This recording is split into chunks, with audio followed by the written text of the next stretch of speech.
नमस्कार दोस्तों, आज हम लोग पंच प्रयाग के बारे में विस्तृत रूप से पढ़ेंगे। ये पंच प्रयाग जो 5 प्रयागों का अलग अलग एक एक संगम है और इसे पंच प्रयाग के नाम से जानते हैं। गंगा नदी का उद्गम जब भागीरथी के नाम से उत्तराखंड में होता है तो ये आगे आते समय कई नदियों से मिलती है और इस प्रकार अलग अलग नदियों के संगम पर अलग अलग प्रयाग नाम दिया गया है। उन प्रयागों के बारे में हम समझेंगे कि कौन से प्रयाग कहां पर स्थित हैं। तो हम देखेंगे कि इधर ये सब उत्तराखंड में स्थित है, सब उत्तराखंड में स्थित हैं। और इधर अलकनंदा नदी, सतपथ ग्लेशियर, उत्तराखंड में अलकनंदा नदी सतपथ ग्लेशियर से निकलती है और इधर से आकर के हेमकुंड से धौली गंगा आकर के यहाँ मिलती है। तो जहां अलकनंदा और धौली गंगा मिलती हैं इसको विष्णु प्रयाग के नाम से जानते हैं। और यही अलकनंदा नदी के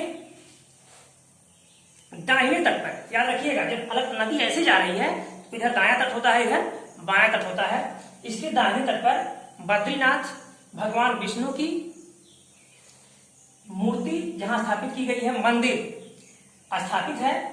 और यही बद्रीनाथ में जोशीमठ जो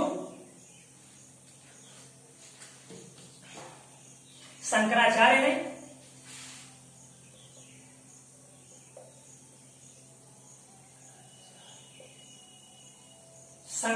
ने स्थापित करवाया था। हालांकि 32 वर्ष की आयु में वे स्वर्गवास हो गए, परंतु उन्होंने 32 वर्ष की आयु में बहुत कुछ कर दिया और वो भारत में 4 दिशाओं में 4 मठ स्थापित किए, जिसमें से उत्तर में जोशीमठ है जो बद्रीनाथ के पास स्थित है। और बद्रीनाथ मंदिर से लेकर के जोशीमठ तक की दूरी 37 किलोमीटर है। अब हम देखेंगे कि जो चारों मठ स्थापित किए गए हैं शंकराचार्य द्वारा, वो चारों मठ कहाँ कहाँ है। तो हम इसको इस तरह से याद कर सकते हैं, क्योंकि इन मठों से संबंधित क्वेश्चन भी परीक्षाओं में पूछे जाते रहते हैं। तो उत्तर में जोशीमठ जो उत्तराखंड में स्थित है और ये अलकनंदा नदी के बाएं तट पर, अलकनंदा नदी के बाएं तट पर जहां धौली गंगा अलकनंदा मिलती है उसके नीचे स्थित है। और पूर्व में पुरी, यह उड़ीसा में स्थित है। और दक्षिण में श्रृंगेरी ये कर्नाटक के चिकमंगलुरु जिला, कर्नाटक के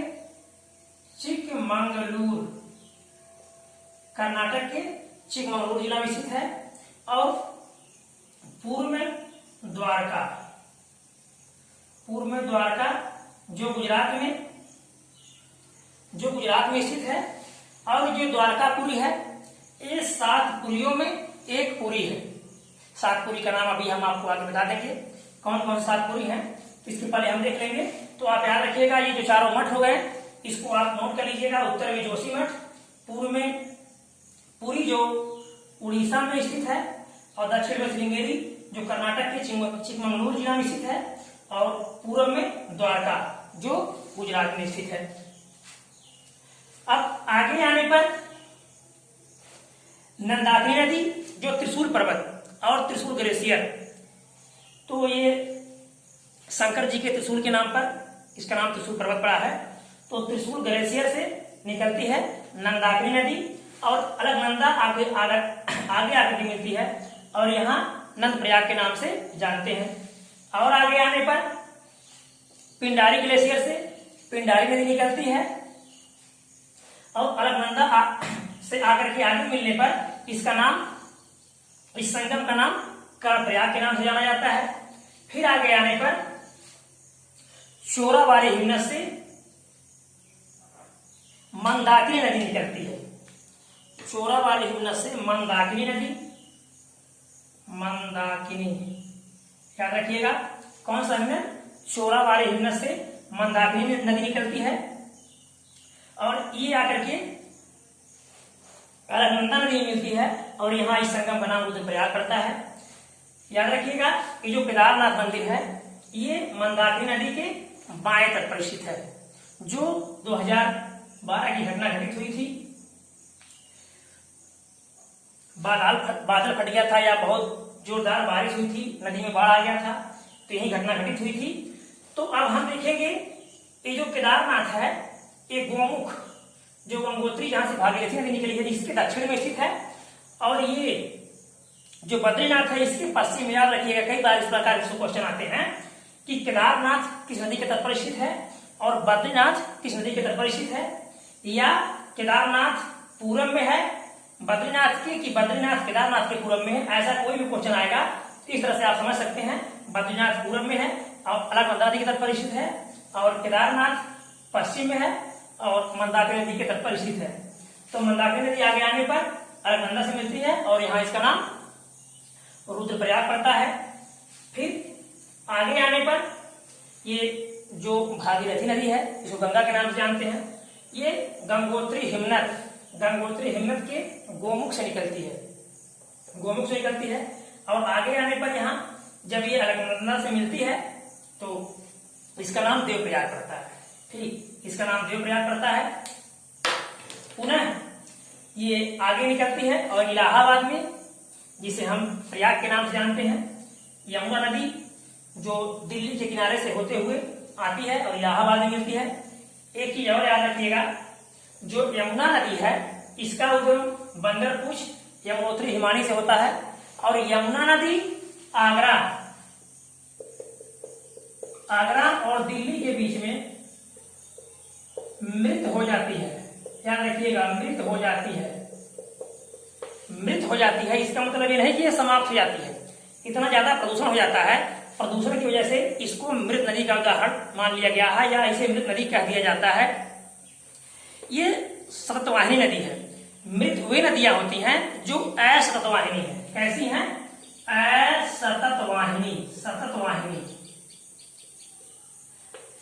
असततवाहिनी वे नदियां होती हैं जो नदियां वर्षा के जल से जल प्राप्त करती हैं। अब वर्षा का ऋतु बीत जाने के बाद पुनः वो सूख जाती हैं, उन्हें असततवाहिनी नदी कहते हैं। लेकिन यमुना नदी कैसी नदी है? ये सततवाहिनी नदी है, यानी लगातार बहने वाली नदी है। लेकिन इसको मृत नदी क्यों कहा गया? क्योंकि दिल्ली और आगरा के बीच में ये बहुत ज्यादा प्रदूषित हो जाती है, जिस कारण से इसको यहाँ मृत नदी कहा जाता है। और ये आकर के इलाहाबाद में किससे मिलती है? गंगा से मिलती है। और गंगा नदी नाम यहाँ जब अलकनंदा और भागीरथी मिलती है यहाँ देवप्रयाग में, तो यहीं के बाद इसको हम गंगा नदी के नाम से जानते हैं। अब यहीं से इसका नाम गंगा पड़ जाता है। पुनः आगे जाने पर जब बांग्लादेश में प्रवेश करती है तो इसे पद्मा के नाम से जानते हैं और जहां वो बंगाल की खाड़ी में गिरती है वहां पूर्वोत्तर राज्यों से, भारत के पूर्वोत्तर राज्यों से मेघना नदी आती है जो सबसे लास्ट में आकर के मिलती है। इस प्रकार सबसे अंत में गंगा को किस नाम जानते हैं? मेघना नदी के नाम से जानते हैं। तो बांग्लादेश में पद्मा के नाम से और वहां से आगे जाने पर जहां वो बंगाल की खाड़ी में प्रवेश करती है वहां मेघना के नाम से जानते हैं। सबसे अंतिम में वहीं से वो बंगाल की खाड़ी में चली जाती है। लेकिन उसके पहले ब्रह्मपुत्र नदी के साथ मिलकर के सुंदरबन का डेल्टा बनाती है, जो उसके पहले वीडियो में आपको बताया जा चुका। अब हम देखेंगे ये अब इन जो पांचों पंच प्रयाग हैं इसको हम आसानी से कैसे याद कर सकते हैं, इसके लिए हम आपको एक सूत्र बताएंगे या ट्रिक बताएंगे। आप इसको बहुत आसानी से याद कर सकते हैं। आपको कोई नहीं भूलेगा, क्योंकि कभी कभी पूछता है कि कौन सा प्रयाग किस नदी के संगम पर स्थित है। तो यहाँ एक चीज नोट रखिएगा, बद्रीनाथ केदारनाथ के पूर्व में स्थित है और बद्रीनाथ अलकनंदा नदी तट पर स्थित है और केदारनाथ मंदाकिनी नदी के तट पर स्थित है। अब हम पांचों प्रयाग के बारे में ट्रिक से सीखेंगे।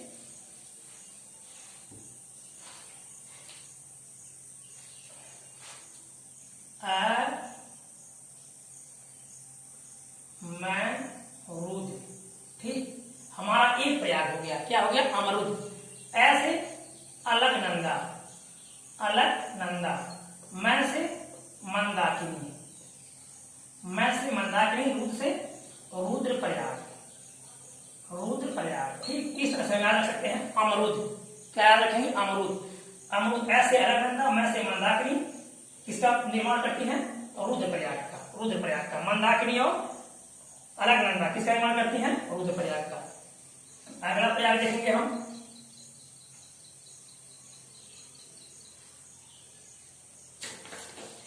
आनंद, आनंद, आनंद। आ से अलकनंदा, अलकनंदा, नंद से नंदाकिनी, नंद से नंदाकिनी, ध्यान रखिएगा। अलकनंदा और नंदाकिनी, अलकनंदा यहां से आ रही है, ठीक, और नंदाकिनी नंद प्रयाग, नाम इससे मिलता जुलता है। तो आनंद, आनंद, आ से अलकनंदा, नंद से नंदाकिनी, नंद प्रयाग, आनंद नंद प्रयाग, आनंद नंद प्रयाग। ठीक, इस प्रकार से हमारा 2 हो गया। तीसरा देखेंगे,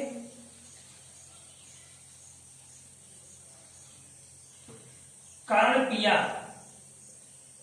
कर्ण पिया, कर्ण पिया, कर्ण से कर्ण प्रयाग, पी से पिंडार, और ऐसे अलकनंदा, ऐसे अलकनंदा। तो हाँ, कर्ण प्रयाग, यहां आप देखेंगे कर्ण प्रयाग, अलकनंदा और पिंडार। ये जो पिंडार नदी है, पिंडार नदी और अलकनंदा मिलती है तो क्या बनाती है? कर्ण प्रयाग। ठीक, 3 हो गया। चौथा देखेंगे हम, आधा, आधा विष्णु। कैसे विष्णु? आधा विष्णु, याद रखिएगा। कैसे विष्णु? आधा विष्णु। तो विष्णु प्रयाग, धा से धौली गंगा और आ से अलकनंदा, आ से अलकनंदा, धा से धौली गंगा, विष्णु प्रयाग, आधा विष्णु, अलकनंदा और धौली गंगा, आधा विष्णु, विष्णु प्रयाग। तो आधा अलकनंदा, धा से धौली गंगा और विष्णु से विष्णु प्रयाग, विष्णु प्रयाग। एक प्रयाग और बचा है, उसको भी देख लेंगे।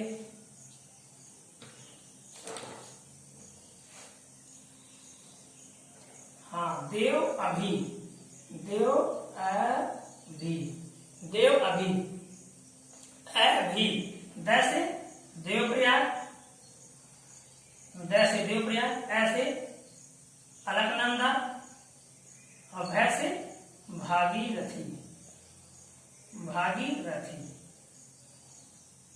भै से भागीरथी, अलकनंदा और भागीरथी। इस प्रकार से देव प्रयाग, अलकनंदा और भागीरथी, ये देव प्रयाग, अलकनंदा और भागीरथी। तो हम सूत्र से भी इसको याद रख सकते हैं। याद रखिएगा, छोटी परीक्षाओं से लेकर के बड़ी परीक्षाओं तक इसमें से क्वेश्चन पूछे जाते रहते हैं। किस नदी के तट पर कौन सा संगम या कौन सा मंदिर किस टाइप का स्थित है, तो इस तरह से आपका हो गया। अब एक क्वेश्चन छूटा है आपका, पुरी, जो 7 पुरी हैं, जिसमें से एक द्वारकापुरी है, जो आदि शंकराचार्य ने ये मठ अपना स्थापित किया द्वारका में। तो एक पुरी में द्वारका है, और जो 7 पुरी हैं उसके बारे में आपको बता दें। 7 पुरी कौन कौन से हैं?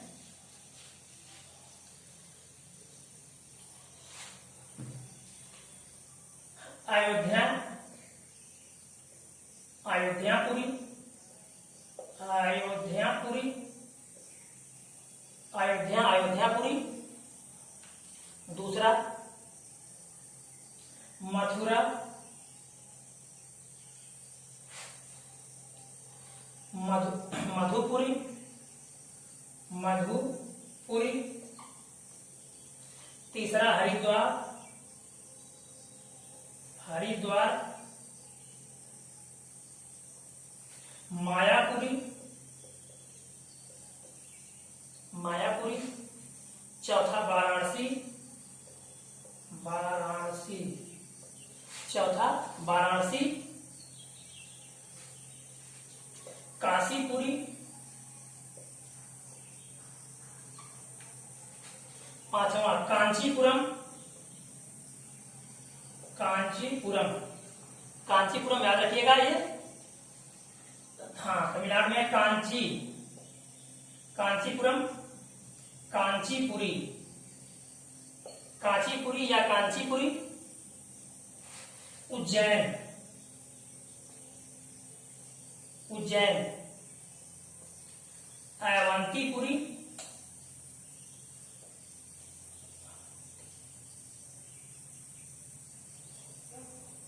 अवंतीपुरी और द्वारका, द्वारकापुरी, द्वारकापुरी। ये 7 पुरी हो गए। तो इस प्रकार से